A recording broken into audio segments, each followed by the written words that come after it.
So it's Vodacom Durban Gelade. Good morning and welcome to our World Sports Betting Morning Show. There'll be a lot of chat about racing, a little bit about rugby, and also maybe a bit of football in between as well with the Confederations Cup tomorrow. And we've got a number of special guests. Yes, we've got the normal Rod McCurdy, Terry Payne, Liam Delcalm dynamic, although Liam's not on straight away. We'll be welcoming him and another jockey a little bit later on. But I'd like to introduce Mark Khan, who's here, clad in orange. You stand out. Mark, welcome. Well, thank you very much. I want to thank Teletrack, and I want to thank World Sports Betting for having me on.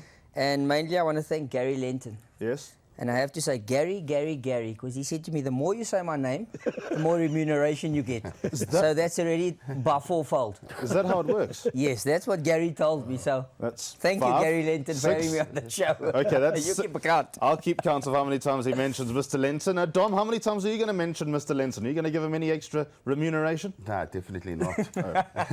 Nice to see you again. Now, you're going to be talking about Hong Kong Race 2 and also some of the big races at Greyville today. I mean, I know that you've been to a number of Vodacom Durban Gelades. You've had winners on Vodacom Durban Gelade before. A great day, isn't it? 60,000 people pack into Greyville Racecourse, and it's a day that I suppose everyone wants to have a runner. Yeah, it's an unbelievable day, and to have a win on the day is outstanding. Every owner, every trainer wants to have a win on the day, and it's a day that all the champions come together, and we have a great day of racing. One champion who's not down there will be Terry Payne. Terry, nice to see you. Yeah, but I'll be watching, obviously, and it's your big day, isn't it? It's like a touch of the Royal Ascot about it, and can't get anything better than that. So I think we were down there once with Neil, and I think we won the pick six when we were down there. And we were down there for some reason. I'm not quite sure what it was. And was it? I'm not sure if it was, but it was. We had a 50-1 winner amongst it. Neil, as usual, picked everything. He wouldn't let us have our own choice, but he did the lot. Yeah. But at least we copped. That must have been the last time he caught a pick six. Probably was, because it was about 1939. Yeah, you're right. You're in your 40s then? Absolutely. Yes. And Rod, how many Gelades have you been to? I've been to a couple. Yeah. Been there, done that. Yes.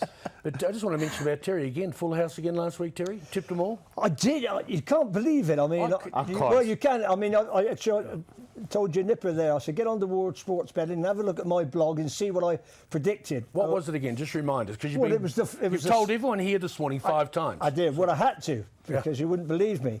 And it was Portugal, Chile, and I went for a nil-nil draw at 90 minutes, and then penalties, spot on. And then I think the next one was a lot easier, Germany to win, which they did 4-1. So it was another double. I'm getting a bit worried about World Sports Betting. They might close me down, because I've been in great form. Have you? Yeah. Ask Rhino. Rhino. Rhino. With the horn. That's the one. It's close to last week. Rhino. Okay, we're going to talk about some of the races on Vodacom Durban Gelade. We'll begin with race number 5, which is the Golden Slipper. And I'm going to ask Dom what he thinks about the Golden Slipper. There's the betting.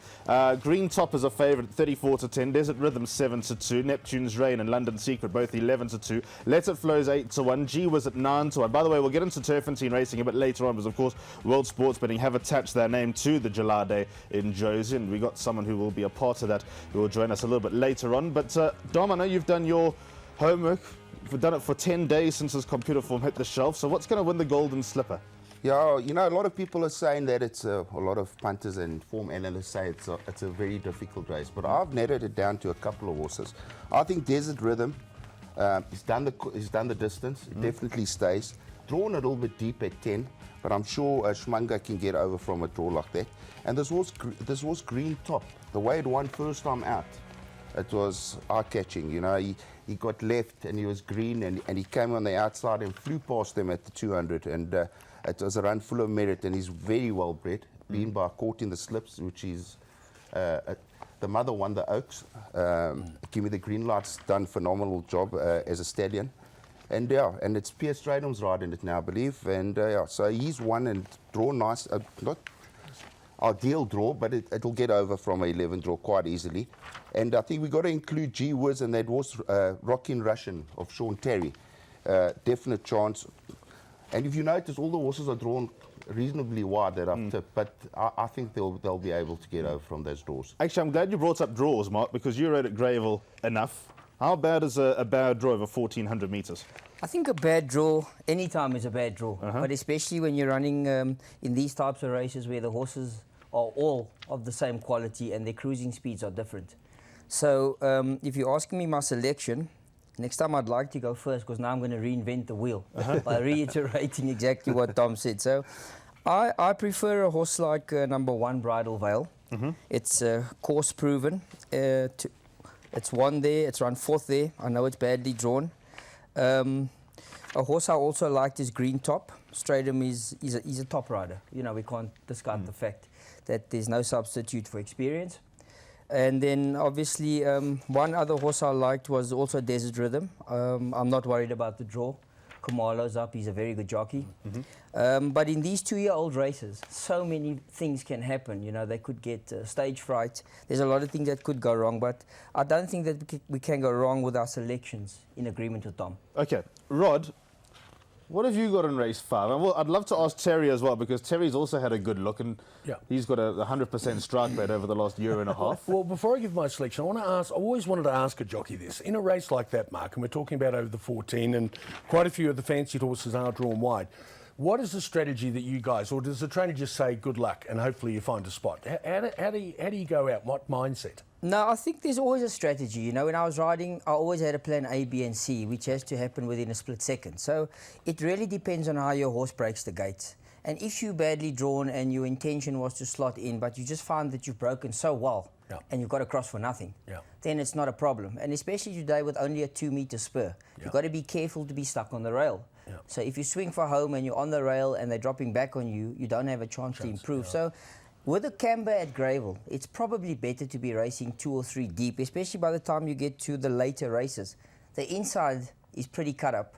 So if you're racing a little bit deep, which I think we'll notice today, that the July will come out for a run, and the winners have been predominantly there because it's more virgin territory. Well, do they before racing, the stewards call you in and tell you about keeping straight lines? What, like a boxing referee? No, only reason I said the Arc de Triomphe, they call all the jockeys in and say, you know, this is what you've got to do. You can't cross, you can't jump in until a certain length of time when you've gone. 200 metres after the start. That's right, whatever it is. They don't do that here at all at any stage. Yes, Terry, it's a very good question. They do it, and I think on today's day, especially with the July That's what day, I thought, on your big days, on your Met, Summer Cup days, they would call the jockeys in, or Stipe would go to the jockey room and say, guys, big fields today, remember the rules, don't cut off, don't cause unnecessary interference, because you know we've got the best horses running, we've got the owners out from abroad, we've got everybody watching the racing. So we really need clean racing. And the guys, you know, they usually comply and they listen. On a day like today, Terry, there's no inch given. No, sure. No inch taken. So, but how rough is the July? Is it a rough race? It's not really a rough race. The guys are pretty confident with their rides. And then the older guys, in all sport, they dominate a little bit. Sure, you put a little bit of pressure on a youngster. We've got a couple of young riders today, so you'd put a bit of a squeeze on him, and if he doesn't have bottles it, if he kind of just shirks it a little bit, he's gone, you know. So that's why I'm saying there is no substitute for experience on a day like today. See, that's the questions you should be asking, you idiot. He wouldn't have a clue. But one other thing is when you swing for home and you only got a short run in, I mean, you must panic there because, I mean, to make up the ground, if you're giving him 8 or 9 lengths, it must be hard at a track like that. Yeah, I did in my notes that if you remember, and it's a sore point, 2 Julys back when they went 2 seconds slower than the previous race that was won, which is equivalent to about 10 to 12 lengths. Those jockeys, they went way too slow, and the guy that dictated the pace, he should have stayed in to win the race. But to answer your question, pace is crucial. So once you've gone halfway through the race and you know what fractions they've done, you know what they're going to do when they swing for home. So if you feel they've gone slow, best advice is to start making a move so that you can get yourself within a striking distance. Or if you're well drawn and you know you've got a horse that can quicken like Pagoda, you know it does good splits. The last 400 it does 23s, 24s. So you just got to know what you're on, you got to know what you're following, and you got to know what's happening, because the race usually starts unfolding from the 600. The guys start looping. You know, not as bad as Mooney Valley where they swing for home 8 deep. So but tight, all good questions, you know, and all pertinent questions to the speed of the race. And do you memorise colours for who you're following? Oh, yeah. You know, Terry, when I rode, I was... Not like some race callers? Do you remember the one the other day? Oh, shocking. Yeah, Terry, shame. They're having a go at you. I'm just happy your hair's back. You know what? It's almost as gorgeous as mine. Thanks, Mark. At least it's not grey yet. Terry, to answer your question, it's crucial to know every single aspect of the race. I used to know who was in front of me, who was next to me, who was behind me. That was hangs out, so I'd go on its inside for a run. That was hangs in. What is it? Is it going to carry me through to the 400? Which jockey's on it? You need to know what you're doing in a race, just like when you watch them execute rugby. Yeah. The guys just can read it, and you can see them reading and what's unfolding around them. And you'll see certain jockeys pull out and take up the running and win the race, and you'll say, wow, great ride. Or he'll pull out and get beaten. I'd rather a jockey do something and get beaten than do nothing. Come back and say, I couldn't get a run. Rather do something. So yeah, to answer your question, I hope it has. Very interesting. We need to move on to race number 6 now, which is the Durban Golden Horseshoe. Before we get there, I actually want to ask Dom, from a trainer's perspective, 150 horses running today. All 150 are going to be at 100% ready to win today, aren't they? Well, most definitely. The trainers are not going to nominate their horses today just for the fun of nominating. They want to win. They're going to be tuned to the minute. The owners are going to be there, ready to obviously want first prize. But yeah, there can only be one winner, and there's going to be a lot of disappointments and a lot of happy people on the day. But from a trainer's perspective, yeah, if you go into the July day, your horses are all 100%, and you're going to make sure they're in tip-top condition. Yeah, and we want our clients of World Sports Betting to be happy at the end of today as well. So what are we going to make them happy with in race 6, Dom the Bomb? Well, race 6, Alistair, also another juvenile plate. It's 2-year-old race. It's not an easy race, but I'm going to go with the one horse. I'm not tipping it first. I'm just added it in my selections. The one horse Ancestry with Fade Herb, who's on the show yesterday or the day before.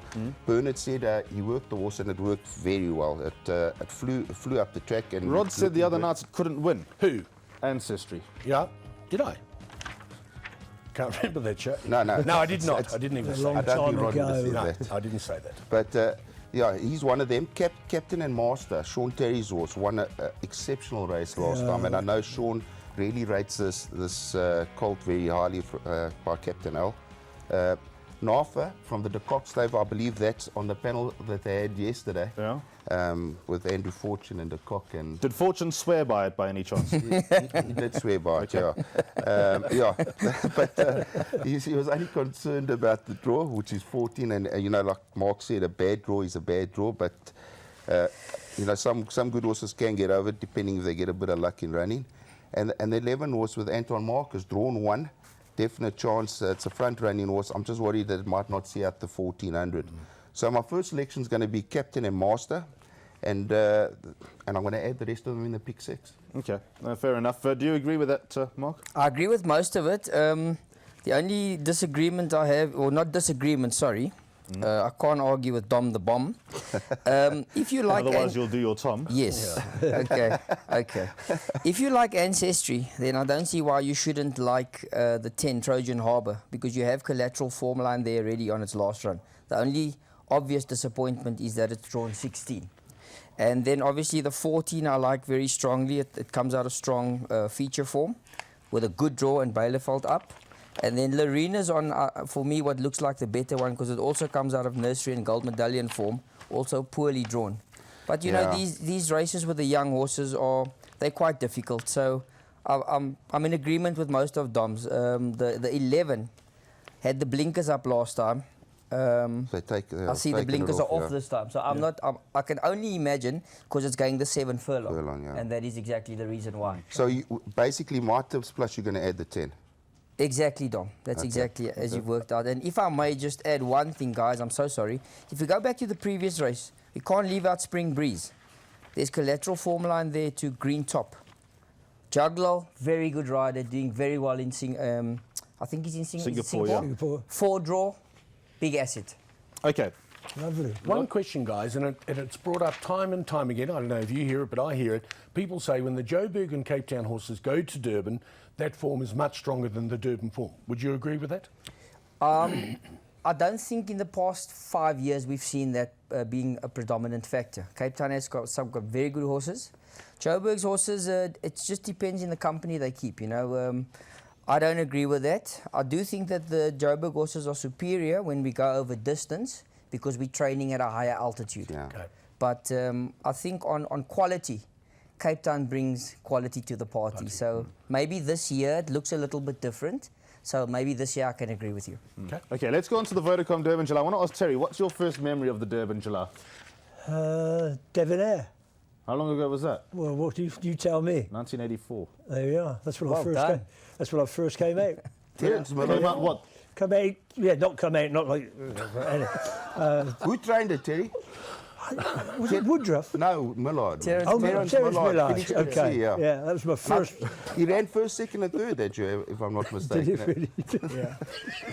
I walked straight into that one, didn't I? Oh, gosh. Sorry, matey. Alistair, Yes. why hasn't Terry got a computer form?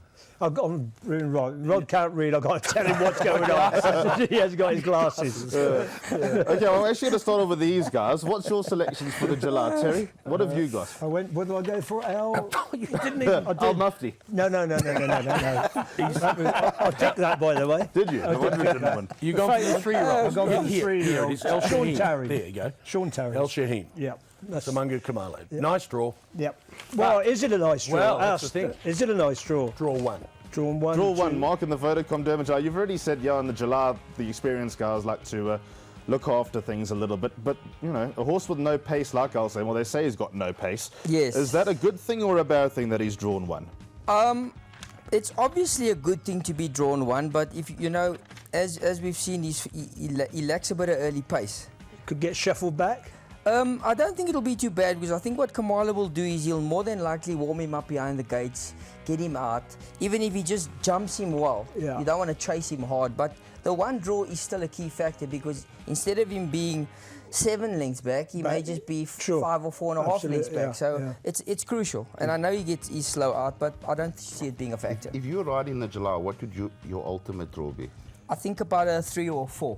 3 or 4? Because you want to give yourself room to maneuver. So on a one draw, for instance, talking about the one draw, if he does get left slightly, he's going to get covered straight away. That's what I thought, But yeah. because it's Kamala and he's aggressive and he's one of the top riders, he's not just going to get cut off by anybody because he's not going to stand for it. Yeah. He's going to force himself to be there and he's going to keep his draw. So it's key.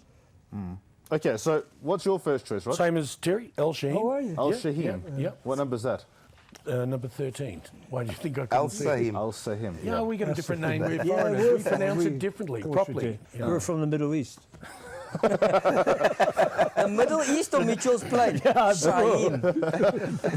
Mark, what's your first choice in the Vodacom Durban July? I'm going Guys- to ask you for a roughie, an off-the-radar horse for a place. I think this year the 3-year-olds are going to dictate matters at the end of the race. But I'm going to go for a horse called the Conglomerate. Yeah. I like the Conglomerate today. Right? Yeah. Cullen Murray is riding with absolute confidence. He's come from Hong Kong. And when you're riding, I know he's young, but he's riding with the best in the world. Yeah, so he's had to absolutely. up his game. Yeah. He's drawn 3. It's well weighted. I'm surprised that Pierre never went for the Conglomerate. He's gone for It's My Turn, drawn 17. Maybe he thinks last year he won it from my 18 draw. He's following a little bit of that. But for me, I like the Conglomerate. For second, I've gone with the 3-year-olds Edict of Nantes and Al Shahim. How do you Shahim, pronounce it, Shahim. guys? Shahim. Shahim. Yeah. And then for third, I also like the 3-year-olds. You've got Safe Harbour in there and you've got Black Arthur that you can't exclude. And those are really my favourites. And then if you are superstitious and you think the ladies could win it this year, because I've gone back and looked, Nightingale. Yeah. Oh, serious.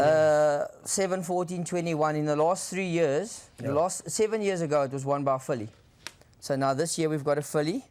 Anthony Del Pesce's riding her, Nightingale. Nightingale, So yeah.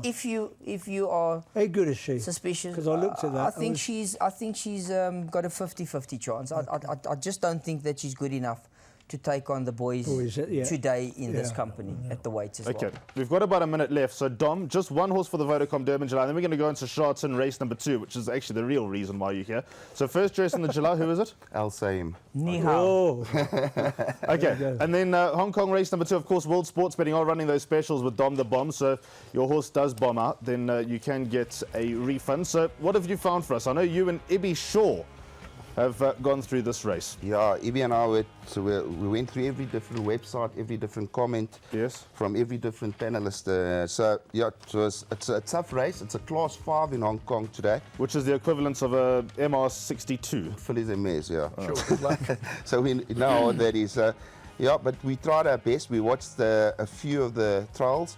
And we came up with a horse called Bright Star, number 4, That's drawn what 6. I picked. Can you imagine? Did you? I looked at that. Oh, did you? Yeah. Okay. Yeah, well, it was a split decision between Super Eurostar and Bright Star. So I went for Bright Star. Joe Moretta's riding Super Eurostar. He's great. And Zach Burton's riding Bright Star, which is equally as good. So, yeah, I'm going with the draw because Bright Star has drawn 6. And they all show dismal form in this race, but that shows the most promising form. Goodness me. Sounds like Day of the Stars. But nonetheless, the guys must lump on with World Sports now. Yes. Because it's a no-brainer. They're going to get their Tom back if it doesn't run in the first 4. So yeah, it's a good price too, Alistair. So I would definitely have the bet. Okay, Dom, thank you very much. Mark, thanks very much for coming, and yeah, we'll see you soon. Thank you very much. It's lovely being here. Okay, we're going to take a quick break. We're going to watch Charts and Race 2, and these 2 guys on my left are going to be replaced by another 2 jockeys.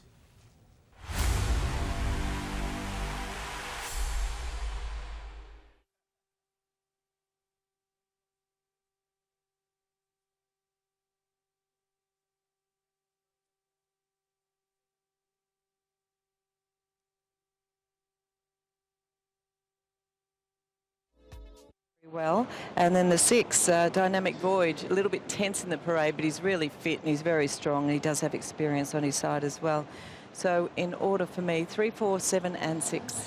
3, 4, 7, 6 from Jenny here on race number 2. 3, 4, 7, 6, Super Eurostar, Bright Star, Lean Journey and Dynamic Voyage. 4 minutes away from race number 2. John, your thoughts here on the second? Thanks, Brett. Yeah, I'm going to go with number 6, Dynamic Voyage, on top here. He's had a fairly light campaign. He's been off the track for a while, since March to be precise.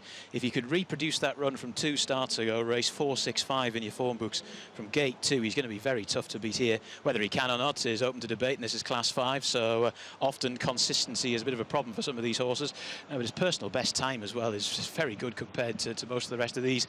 So he goes in there. A fast one is interesting, up to 1,200 metres from 1,000. Slightly tricky gate 7, but he should be able to position up much better in the run here than he was over the straight 1,000. And his record when he drops to Class 5 is worth a second look. Golden Cannon, obviously Jenny's given this a pretty average report in the parade ring. Probably been lured into this by the fact he's incredibly well rated on some of his best form, with Poon taking off the £10. Gate 5 is a reasonably good draw as well. Most of his best form was at 1,400, but I thought when I was doing the form he could run well, although I'm less keen now. And Lean Journey, he has won this season. Gate 1 might not be totally ideal for him, as Jenny said, but he still should get a decent passage in a race which is pretty competitive, to say the least. But I'm going to go with Dynamic Voyage, the one that's had a fairly light campaign, to get the job done here. Bright Star for me, number 4. He's won off a rating of 60. He's now rated 36, Zach Purton aboard. So put him on top to beat the one, a fast one, coming back from 1,200 to 1,000, coming up from 1,000 to 1,200. Shouldn't be a problem for him, and he should be out of trouble in front. Golden Cannon, he's run 3rd off a rating of 32. He's only rated 27, and with those £10 off, we'll give him a chance as well. And Exponents, as another one of the downgraders, Dylan Moe will take £7. He's shown his last run was his best run at Happy Valley, but it was in Class 4 and he comes down to Class 5. 4-1-9-2. I'm going to go with a fast one here on top. I was hoping that I was waiting for him to get back on the all-weather, because he's 1 from 1, 1,200 metres on the all-weather. Obviously, it wasn't a suitable race for him. But back into Class 5, I think he can certainly make an impact here from barrier 7. Whether he finds the front or not, I'm not too worried about that, because I think he's versatile enough to handle it. Maybe just sit outside the leader, or even in behind the pace. But a fast one does have the speed to lead if he wants. Dynamic Voyage, barrier 2 should get a pretty good run. Super Euro starts favourite, and on the run behind Jolly Bountiful, he's certainly got to be included. And then the 4, Bright Star, good run at Happy Valley last time out. As we watch Lean Journey down at the start, looks like they're poised with the red flag. Brett Preble off to the side. Look, he was doing a bit of dressage down at the start. Brett, he was just limbering up. He was definitely getting a feel, wasn't he, of the horse, to see whether or not he was stretching out, or seeing if he was restricted in his action. You get the feeling that he may be. As you say, that red flag is all bar hoisted, really, isn't it? So yeah, he's just waiting for the nod. We're just have confirmation on that shortly. So your number's 1, 6, 3, 4. I've gone 4, 10, 6, 7, but there may be a little amendment potentially if the 7 does come out. I'll go with Bright Star. I think it's Class 5. They can often roll along in these races. Interesting to note, in the first, they didn't break any records, but those horses on the speed stuck on pretty well. So there were a few that made some impression from the back, but we'll get more of a guide on the track. I don't want to go off too early in that situation, but Bright Star is a back marker. The 10 Free November's not. He's a front runner. Now, admittedly, he can't run a strong 1200 at the Valley, so you'd think at 1200 at Sha Tin would be a lot tougher for him, but he's got that claim here for Jack Wong. And that was his first run last start for 4 or 5 months. So I think he'll stick on a bit better Free November as we get confirmation that he's out, the 7. So Lean Journey is a late scratching, race 2, number 7, taken out on veterinary advice by order of stewards. So he has come out, Lean Journey. He'll be removed from the track. So I've gone 4 to beat 10, and then number 6, Dynamic Voyage, for the reasons already mentioned. And the graphics team, magnificent job. They've already got the 9 up there, which was my next selection, Golden Cannon. So 4, 10, 6 and 9 for me here in race 2. Right, well, I had Lean Journey in as well, not on top, but I'll change it to, I've gone the 3 on top here. Super Eurostar, paraded beautifully, really healthy, very fluent in his walking action, nice fit horse. So he's going to need luck from gate 10 and the big weight on his back as well. Couple of things to overcome there, but the horse does look particularly well. The 4 will go in as my second choice there. Bright Star, 8-year-old. We've seen plenty of him. He's a winner of 3 races. He looks good. 6 goes in. Dynamic Voyage now as my third selection. Then the 1, a fast one, I've changed and put him in as well. I thought he paraded next best. So 3, 4, 6 and 1. 3, 4, 6 and 1 from Jenny. Red light flashing. Has that made much difference to the market, Paul? Not really, no, not at all. It's still 4.1 Golden Cannon, quite an open market, 4.2 Super Eurostar. So they've just flip-flop favourites now with Golden Cannon gone favourite. All right, but 4.10 about the favourites, the last half dozen move forward. And John, I know you liked Lean Journey as well. You had him in the numbers. Yes, I did. So I think we'll put Bright Star in. I was very tempted with putting Bright Star in anyway, but now Lean Journey doesn't go. I can sneak him in for 4th. So there we go. He's about to go in as Bright Star, then got Noble Buddies, Free November, and then a fast one. Stand by. Yes. Free November goes in. A fast one will be the last. Chances are he'll be a bit closer in the run this afternoon than he has been of late down the straight 1,000. We'll find out very shortly. 1,200 the trip. The flag is up.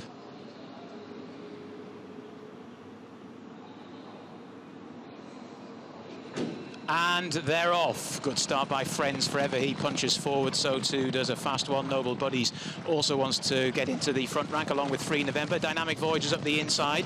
Then Super Eurostar, followed by Bright Star. Fast Rocket is rather wide as they approach the turn. Then Manhattan Striker, Bonner, Furious Pegasus and Exponents is the last runner at the moment as they make their way inside the final 800 metres. And a fast one has got his way to the front to Free November on the outside in second. Gap of a length and a half to Noble Buddies up the inside rail. Friends Forever is taking a bit of a hold round the outside. Gap of 2 then to Golden Cannon. Then Dynamic Voyage, Super Eurostar, Bright Star, Fast Rocket, Manhattan Striker, Bonner, Furious Pegasus and Exponents as they swing for home with just over 400 metres left to travel. And it's a fast one that leads. Free November is trying to draw alongside. Noble Buddies up the inside rail, followed by Friends Forever. Golden Cannon and Matthew Poon getting going. So too Super Eurostar, followed by Bright Star. But it's a fast one that leads as they come towards the final 200. Super Eurostar is making really good progress down the centre of the track. Then Golden Cannon, Dynamic Voyages and launching a finishing kick as well. But as a race up towards the line, it's Super Eurostar with a fast one trying to battle back. Super Eurostar in the end of Shade Chickley. In second position, we had a fast one followed by Dynamic Voyage. Then Golden Cannon and Furious Pegasus, Manhattan Striker, Bright Star, Friends Forever, Bonner. Free November was followed in by Noble Buddies. Then after Noble Buddies, we had Exponents and a Fast Rocket. A Fast Rocket has finished in last. Super Eurostar, downgrade at gate 10, Joe Moreira. It was never going to be entirely easy to get this one into a good position, but if anyone can, the Magic Man can. 167 winners now for the campaign. In second position, the fast one has run a decent race out in front. Dynamic Voyage was getting going late. Quite quick enough for those of us who had him on top, and 4th to be confirmed very shortly, but Super Eurostar first.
This July, stand a chance to win an all-inclusive trip to the Melbourne Cup in Australia with the World Sports Betting July 6. Place any racing bet of £50 or more before the 1st of July 2017 to enter. Great consolation prizes up for grabs. Predict the first 6 horses to cross the line in the July and win. Enter now at www.wsb.co.za. Terms and conditions apply. World Sports Betting. Bet with the best. So don't forget about that trip to the Melbourne Cup, courtesy of World Sports Betting. Obviously, you have to come right with the July 6 promotion that they've been offering, but who knows, you could be jetting on your way to Melbourne come November, courtesy of our sponsors, World Sports Betting. So let's welcome those 2 jockeys that I said would come. One of them you would have seen riding a number of winners over the last few weeks. It's Ryan Munger. Ryan, nice to see you this morning. Glad you could make it. You were supposed to be on at the start of the show. What happened there? Yeah, no, anyway, that's another story for another day, but thank you for having me on the show, and I appreciate it. Yes. And the other jockey that's here is Liam Dalcom. Liam, I made a flying start. Yes, when last did you ride a winner? Steady now. I've done that a few times, but it's been a while. You didn't have to go into that much detail. Have you always got home first? Only if I get the whip out. Okay. Whoa. Aye. Oh, okay, that went downhill quickly. So Ryan's here to chat about the Vodacom Durban July and race 10 today, which is the Garden Province, and also a little bit about Turfentine. As we mentioned earlier on, World Sports Betting, of course, have attached their name to the Turfentine meeting today. There's that ladies' race for charity as well, so we're looking forward to that. You're not allowed out the jockey room for that race. You're not allowed to watch it close. No, unfortunately not. I might be giving tips. Don't give the wrong ones. Oh, tips. Oh, yeah. Carry on. What do you think you said? No, it's one. What's your fancy for the Durban July, Ryan? Geez, it's a very competitive July. I was looking at the field, studying it for days, and if you look at every single horse, it's why they can't win the July. Every horse can, if the race goes their way, anything can just about win. But I'm going to have to lean towards the 3-year-olds. After I did a bit of homework and studying it, if you look back, horses like Jackson came into the July with 57 kilos. Now Edict of Nans is coming in with 54 kilos. So they're quite well weighted, the 3-year-olds, and I think they're the same caliber as horses like Jackson and Pomodoro when they ran in the July. But so I'm going to lean toward Edict of Nantes as the 3-year-old. I think Alzheimer's got a good chance, but from that draw, I know he's drawn 1, but I see he does have a history of coming out slow. One little bump at the start, and that can be tickets, And it's an inexperienced horse. He has had 1 run at Gravel, but I think it's going to be hard for Alsam to beat Edict of Nans again. You haven't ridden the July before, have you? I'm sure it's on your bucket list. Yeah, definitely. Geez, it's definitely on the bucket list. Hopefully I'll get a ride there one of these next Julys coming up. How many Julys have you ridden in, Rod? Why would I? Listen, I'd have to be riding a draft horse, wouldn't I? Ones that used to pull the milk carts. Remember those horses? I've had plenty of those. What? Those milk horses, yeah. Okay. Anyway. So, Edict of Nantes for Ryan. Do you have a selection, Liam, in the Durban? Edict of Nantes. Do you? And I've got a dog called Jackson, so 2 of those in the top 3. Well, Jackson ran a few years ago. Yeah, I know. Okay, race 10. We haven't spoken about the Garden Province. Rod, do you have a fancy in the Garden Province? They're all talking up Bella Bella. Well, it's class, isn't it? I mean, at the weights also. I mean, she looks the right horse, doesn't she? Only giving away a kilo to the other up-and-coming fancied horses. She's been there, Alistair. She's done it. And I think the price is a good price. I think even money's fair. I do you agree with that, right? Fair. Yeah, Bella Bella does look to be the class horse. Last year in the July she was fancied. But I wouldn't leave a horse out like Bal Sonata. It ran a cracking second to Another Russia. Another Russia came and showed the boys how it's done, and ran very close up 3rd to Deo Juvente and Legal Eagle. So Bal Sonata, that's good form. Bal Sonata definitely, I think. There's your swinger. I think it's a bit of a horse that they have ignored a bit, and I wouldn't be surprised if that horse comes and surprises the favourite Bella Bella. Anton Marcus, Just Sensual, give that a squeak. Yeah, definitely has a small chance, but okay, let me get to this horse. Number 10. Number 10. Over the page, yes. Yeah, on this run to Nightingale, it's definitely got a good chance. Exactly. So Nightingale, a lot of people actually like it for the July. So you never know. Personally, it's going to be hard for Nightingale to win the July, but on this win to Nightingale, and it was running on nicely, it's definitely got a chance. Yeah, my concern though, Ryan, is that you have a look at the Vodacom Durban July. You see a 3-year-old like Edict of Nantes or Al Sahem. They're receiving 6 and 6.5 kilos from the top weight. Yeah. Here, they're receiving only 1 kilo from Bella Bella. I think it's a tough ask. Yeah, that's true. She's been there and done it, hasn't she? You know, she's got all the credentials, and wonder when she's going off to stud. Whatever the story, she'll be a success at stud. Yeah. Right, racing to that Turfentine, Ryan. You busy? What do you like of your rides at Turfentine this afternoon? Do you need a card, by the way? No, I've got a card. Don't worry. I've done my homework for Turfentine, but my ride in the first race looks to be my best ride. That is Mujallat. He's working very well. He's got a very nice draw. It's a small field. 14's his trip. Yeah, very well in himself. He's one of those horses I'll be disappointed if he actually loses. There's an odds-on favourite for Mr. Soma, who won like a good thing first time out, but you know, it's still inexperienced, so we'll see from there. Okay, that of course is left, right, good night. So Mujallat for you. Anything else that stands out on the card? I see you've got a whole lot of numbers there. Whose phone number is that? Yeah, no. just writing down numbers, checking out horses. But also the second race, the banker also looks to be Aurelia Cotta. No, that filly also 2 out of 2, good draw. Andrew Fortune up. So yeah. Okay. All right, fair enough. So, yeah, that's what Ryan likes today. Out to Turfentine. Now we're going to move on to football. Terry, I'm going to bring you in. Are you away? Very quickly. Yes. Confed Cup final. What have you thought of the competition thus far? It's been okay. Yeah. It's not been great. I mean, Germany have only sent over a second string side. I mean, under 24 side. Most of those players, or some of those players, could have been playing in the under 21 cup. And that play last night. Who won that? Who won that last night? Which one? The Germany, didn't they play last night? No, it was 2 nights ago. Even I know it's 2 days ago. Germany won 4-1 against Mexico. No, the under-21s are diddlo. Gee, what's up with you? Was 1-0. You Mutt and Jeff? Was 1-0. One there, thank you very much. Yeah. To who? God, he's had a nightmare. Come on, matey, wake up. I was doing other things last night. That's a very young, obviously. But what's been brilliant about it, he's got another batch of players that have gone to a major competition as such, a year down the road. So he's got the pool's been expanded for the World Cup in 2018, and obviously he's had a good look at players now under this kind of pressure, and obviously that would expand really what Bafana are doing. You know, they're going down to play this new competition, or this competition. What competition is it? I don't know what it costs, Kasafa or whatever it's Didlo. called. Yeah, Didlo. And so hopefully he'll be able to expand that, and I think it's very important. Apart from that, I mean, Chile and Mexico, they've been okay. They've been okay. I don't think nothing special out of it. And today I've actually gone for the draw. I looked at the price yesterday, 9-4 the draw. I quite like that for the final. And Portugal and Mexico, well, what do you make of that? Ronaldo's gone home, so he's not going to be playing. I'm just tilting towards Mexico there, I've got to be honest, because I think they'll want to finish at least third. I'm not sure if Portugal are that interested in that. Portugal will probably be more deflated than Mexico. Yeah, absolutely right. And without Ronaldo, who's going to score their goals? Quite right. So I've gone... I think...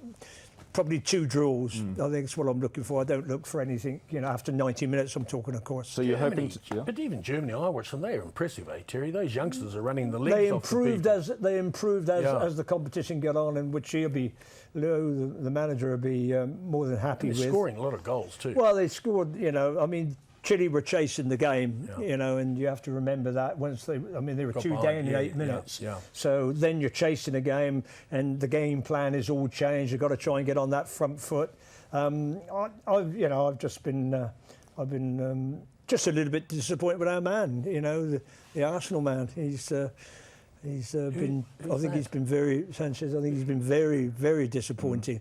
I see he's made a statement where he'll be next season. Yes, he can't tell anyone, but he knows where he's going to be. Now, whether that means he's staying at Arsenal or whether he means he's going to be sold for 70, 80 million for maybe Bayern Munich or Manchester City, we don't quite know. But he had a nightmare, in the game over the actual 90 minutes, etc., and extra time. I've never seen him play so poorly. His first touch was awful. But if he comes to the party, there's always a chance. He's not tired. He's been on the boil for such a long time. Well, most of them have, to be fair to them, but I agree with you. I mean, the energy that he puts into 90 minutes is exceptional. That's why all the teams, the big teams in the world, would love him to have him on board, because he's an exceptional player with an exceptional touch, and he grafts for the team. Great team player as well. Is it the one who bites? No. He's lost his teeth. Do you have a favourite soccer team, Ryan? Yeah, I support Arsenal. Yeah, well, there you are, yeah. Shame. See, I think it looks like they've got the boy, you must pronounce the name, from France. Lacazette. Thank you very much. Lacazette, looks like they're paying 45 million plus for him. Yeah, That looks like that's going to be, but they need more than that. Yeah, I just hope they don't lose Sanchez now, because he's one of our top players. Well, that's what I'm saying. He said yesterday he knows where he's playing next season. Now, I can't quite see how he can say that, because he's got a year left on his contract, so he doesn't have the final say. There's the betting for the Premier League next that's season. brilliant. Liam's boys are 12-1. Liverpool. Yeah, Yeah. I don't fancy them. So who's your early fancy? I know you said no. Let's wait till September. Well, I mean, You're obviously, typically yeah. sitting on the fence. There's going to be some huge signings. I mean, money's going to be spent. Don't worry about that. Some huge money, and all of Manchester City, Man United, Chelsea, and Tottenham maybe to a lesser extent. That's a decent price on Tottenham. No, they can't win the league. Not playing at Wembley. Must remember they've moved from their home pitch, which so being knocked down. Oh, is the grass different at Wembley? They've just had a terrible time at Wembley. They've been playing all their European games there and haven't done well. They've had a shocker, absolute shocker. Yeah, okay. So, but again, I just like the top four there, whichever one you fancy.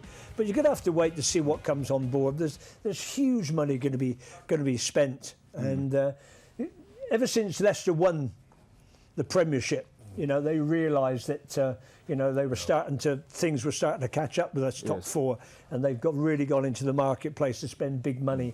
And Arsenal could be one. He'll get lynched if he doesn't spend money. I see yesterday there was an appeal come out by the Gazetas, I think general manager, whatever he is, the CEO, who I spoke to, by the way. Geezer, yeah. I spoke to him when I was at the Arsenal game.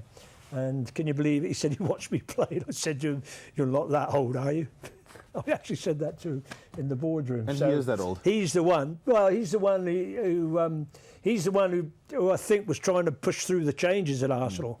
But the board have backed Arsene Wenger. But I see they came out and pleaded yesterday with all the supporters to get behind the team, because people like Ryan Munger wanted Arsene Wenger to leave. No, I was one of the guys that wanted him to stay. I think he's done absolutely nothing wrong. So he hasn't won a trophy in 10 years. We won the FA Cup. But when's the last time you won the league? Yeah, but they can say the same thing about Liverpool. Yeah. Whoa, I think we better split you two up. There you are. Fine. But there we are. So, it's interesting time. That was interesting, though, the original betting. I like to get on board at the end of September when they've had a couple of games. If people want to have a bet now, who would you tell them to go for? Or are you still waiting for the transfers? You could go for any of those top four, whichever one you fancy. Okay. All right, that's football done. Let's bring Liam in for rugby. Second test between the Lions and New Zealand today. But first, let's talk about Super Rugby last night. The Sharks getting, I wouldn't say hammered by the Bulls. I mean, the Sharks were nowhere. They didn't pitch, did they? No, they didn't. The surprise for me isn't so much the result, but the way in which the Sharks lost that game. I think very few people would have predicted a 13-point swing in the favour of the Bulls. They clearly look like a side that's a bit unshackled. They have nothing to play for in terms of ambition in the competition, because they can't make the playoffs, but the Sharks can, and you'd have expected them. What was the spread, Liam? Do you know what the spread was? I'm not sure, but it would have been around 5. 5. Yeah. Yeah, the Bulls easily for the Bulls. Exactly. So a very disappointing result for the Sharks. And the Bulls, they made the point in the week that they have nothing to play for, so they will be unshackled in the way they go about their business. And also, they try to build towards the Currie Cup in terms of some of their personnel and plays. So good on them for pulling off that. When does John Mitchell get involved there at the Bulls? I read something yesterday that seemed to suggest that he's going to be coaching the team via email and SMS for a while. What? No, not really. Look, he's got his last game with the Eagles, the USA Eagles, this weekend. They play in San Diego against Canada. And then he should report for duty. I think officially the contract kicks in the 1st of July. 1st of July. Yeah. That's today. Yeah. Okay. Oh, really? Okay, so he'll be part of the Currie Cup. Well, I think he will oversee things, certainly. I don't think I'm not sure if he'll actually roll up his sleeves and actually coach the Currie Cup side. But when it comes to Super Rugby next year, he will very much be the man in charge. Okay, let's rush through these games today. The Cheetahs against the Stormers, that should be one-way traffic, Liam. Yes, you would think so. The Stormers have won the last 4 against the Cheetahs. They gave them a proper spanking early in the season as well, 53-10 at Newlands. So it will require a big turnaround from the Cheetahs to win, even at home against us. You look like you support the Cheetahs the way you dressed today. Yeah, geez, with the orange. Who is your team? I support the local boys, the Lions. Okay. No, I'm not a big Good rugby side, eh? supporter, but I've just always supported local. And luckily this year, the Lions, even last year, the Lions have actually started to come well, started winning matches. So one stage I was supporting a losing team. They won to 200 today, so let's take a double. The Lions and Mujalad. Good double, good double. Okay, there we go. For people that punt like Terry Payne. But in all seriousness, Liam, how much do you think the Lions would win by, even though they're without their king? I think they will beat that spread against a side they haven't played. The Sunwolves haven't played in Joburg yet. I think they've only played each other once, and that was at the start of last year's competition when the Lions went to Tokyo and won, not by much. Some of those Lions play, in fact, a lot of them have been in action the last couple of weeks, whereas the Sunwolves, they haven't had that much action. I mean, you've got that Springbok complement in the Lions. You've got the SAA guys who have featured the last couple of weeks. And, of course, in the Supersport Challenge, a lot of those players playing today would have featured as well. So I think they're more sort of racing fit for this game as opposed to the Sunwolves. I think they'll win. Good analogy. I think they'll win by about 40 plus. Okay. And then on to the second test between New Zealand and the British and Irish Lions. The way New Zealand kicked away over the last 20 minutes last time was most impressive. Do you see the same thing happening? Yes and no. The no only because of the weather. I think the weather will be a bit of a leveler. Bad, surprise, it's raining in Wellington. And because this is basically the decider for the Lions. If they will lose today, the tour is effectively over. So I think they'll dig in, make it as difficult as possible. But I saw a lot of And reports also saying that, you know, everybody that I read and some of the media over there, so they thought this was quite a good Lions side. Well, this is the thing that Gatlin had to come to terms with in selecting the side. He could easily have selected this side for the first test. He didn't go with the tour captain Sam Wilbert in the first test. He obviously has now for the second. In midfield, he opted this week for Sexton and Owen Farrell, something he could have done last week. Never played together before? They have. They've played 76 minutes on tour together. Obviously, they've run in training. The bulk of those minutes, they would have played against the Crusaders, and obviously that's a game they won. You know, for the type of game that they are trying to play or should play against the All Blacks, that combination to me is a no-brainer. You should have gone with that in the first instance. Although you've got to feel for Ben Teo. I mean, he played a decent first test last week. But you know, you could make the argument that this selection smacks of desperation now. Yeah. But if you look at the way the first test panned out, he has to do something. He's got to do something fairly radical to turn things around. Well, as you said, do or die, isn't it? Yeah, absolutely. Okay, so that's pretty much what we think of the rugby today. Let's move into the Turkey Town competition and see what's cutting this weekend. Which UFC fighter is Floyd Mayweather Jr. coming out of retirement to fight? Is it A. Conor McGregor, is it B. Jose Aldo, or C. Ronda Rousey? Well, on the right, I should think. Yeah. You want to give her a fight? What would she do to you, We can go a Terry? few rounds with her. Pardon? No. Okay, so if it's A. Conor McGregor, B. Jose Aldo, or C. Ronda Rousey, send through your answer with your name and surname. Competition closes on Monday at 6 o'clock. SMS your answer to 44472. Terms and conditions apply. SMS costs 50 cents per entry. Standard rates apply, and there are no free SMSs, so just remember that. Right, let's get into the best bets now as we start to round off. Obviously, we have to be out of here early because of 3 local race meetings, etc., etc. Understarters orders needs to get going. So these are my best bets, all revolving around Greyville today.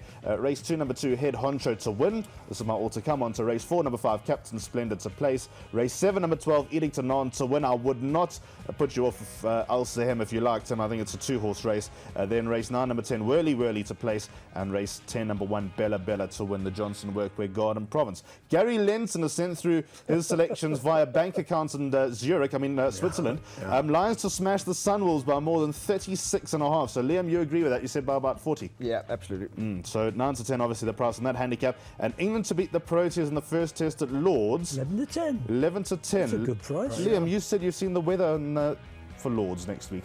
There's a prediction for rain on 3 of the 5 days. I'm not sure how, Go for the rain drill. the entire day. But if it's going to rain on 3 days, that'll certainly stretch the game out a little bit. And then Gary Lanson's place bet on Mr. Winsome. Race 6, Swingers 3 and 11. There's a Captain and Master and Varello. And then race 10, Bella Bella to win. He's in Italy, he says. Okay, sorry, not Zurich. And she sounds Italian. It's got to be an omen if you believe in rubbish like that. Right, Rod?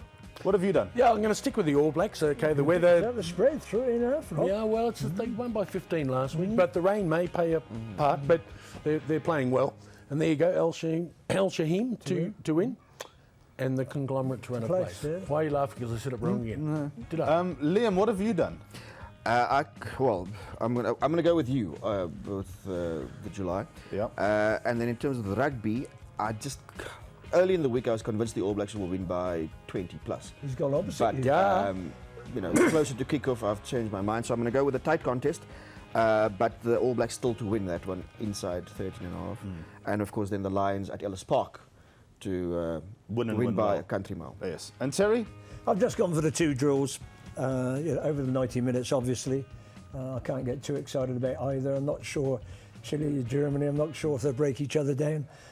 So I'm going for the draw. The other one, when you're playing for 3rd and 4th place, you know what that means. Yes. Nobody ever remembers that, do they? You might as well call that a spaghetti western. I mean, yeah, so exactly right. You wouldn't know which way that was going to go. Quite right. Okay, so that's pretty much that. Vodacom Durban July Day is now on full swing. Ryan, thanks very much for swinging bar. Yep, see you later at Turfentine. Yeah, no, thank you very much for having me on the show, and thank you to World Sports Betting. Absolutely. Don't forget there will be that charity race for the ladies later on. Liam, thank you very much. Enjoy what's to come on your Saturday. Enjoy the rugby, enjoy the racing. Thank you. You're on your way to Ellis Park? Yes. Well, that should be fun. Rod, we're on our way to Turfies. We are. You and I are working there today. Yeah. Yep. 411 people have got it accurate for the Equinaut room, so looking forward to that. Busy. 411. There. A World Sports Betting there, you say? There? Yes, It's their day. Yep, be clad in orange. Oh, it's okay. Yes. Shame. Terry, what are you up to today? Watching the racing? I'm just going to watch. Going to watch the local racing today. Yep. Obviously the July, etc. Look forward to that. Bit of golf on, of course, as well. Yes. The French Open, which I'm enjoying. Some good players. Is that played on clay? Pardon? Nothing. Okay, well, enjoy, Terry. Thank you. Yep, thanks very much for watching. We're back again next week, same time, same place. Big thanks to Dom the Bomb and Mark Khan as well for stopping by. Understarters Orders is up next. Have a wonderful Vodacom Durban July. I hope you all win millions. Open an account with World Sports Betting. See what they've got on offer with all those various options that will be up and running today. Enjoy, guys. See you next week. Goodbye.